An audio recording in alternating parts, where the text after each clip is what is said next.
ধরে নিন ৭৫ বছর। আর মাত্র ৭৫ বছর সময় আছে পৃথিবীকে রক্ষা করার জন্য। খুব দ্রুত পৃথিবীর দিকে ধেয়ে আসছে একটি নিউট্রন স্টার এবং ভয়ঙ্কর উল্কাঝড় আছে পৃথিবীতে। নিউট্রন স্টার সৌরজগতে প্রবেশের সাথে সাথে ধ্বংস হয়ে গেছে শনি গ্রহ। পৃথিবীতে চলছে প্রাকৃতিক ভয়াবহ তাণ্ডব। হাজার হাজার মানুষ পশু পাখি নিশ্চিহ্ন হয়ে যাচ্ছে। এমতো অবস্থায় একটাই উপায় রয়েছে আমাদের হাতে। সেটা কি জানো? অন্য আরেকটি সৌরজগতে কোনো একটি গ্রহে স্থানান্তর হওয়া।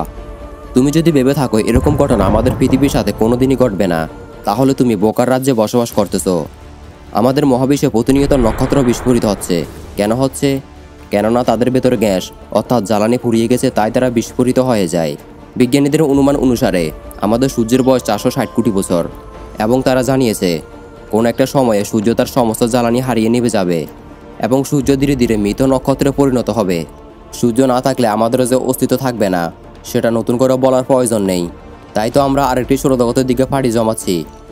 এই সৌরজগৎটির নাম হচ্ছে প্রক্সিমা সেন্টারি এবং এই সৌরজগতের মধ্যে এই গ্রহটিতে নাকি বিজ্ঞানীরা বসবাস করতে পারবে। এই গ্রহটির নাম হচ্ছে প্রক্সিমা সেন্টারি বি। কিন্তু মাথায় তো অনেক প্রশ্ন আসতেছে, এই সৌরজগৎটি কতটা দূরে এবং আমরা সেখানে যেতে কত বছর সময় লাগবে।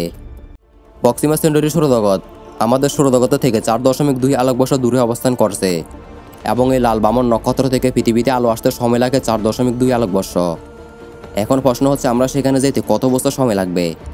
এখন পর্যন্ত আমরা যে দ্রুততম স্পেসশিপ তৈরি করেছি তা হলো নিউ হরাইজন প্রোব এবং এটি প্রতি ঘন্টায় 58,000 কিলোমিটার বেগে চলেছে। সেই গতিতে প্রক্সিমা সেন্টারি বিতে যেতে 80 বছর সময় লাগবে। হয়তো আমাদেরকে স্লিপিং স্পেস ক্রাফটে করে সেখানে পৌঁছাতে হবে।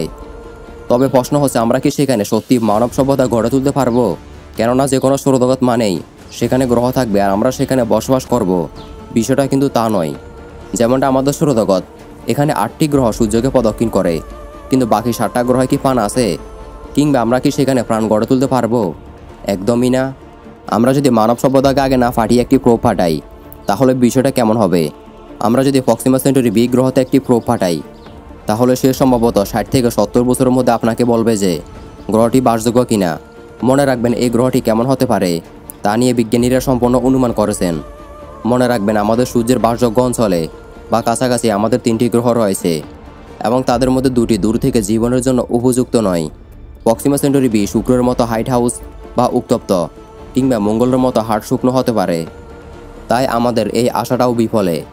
হয়তো ভবিষ্যতে বিজ্ঞান আরও উন্নত হলে প্রক্সিমা সেন্টারি বি সম্পর্কে বিজ্ঞানীরা অনেক তথ্যই পাবেন।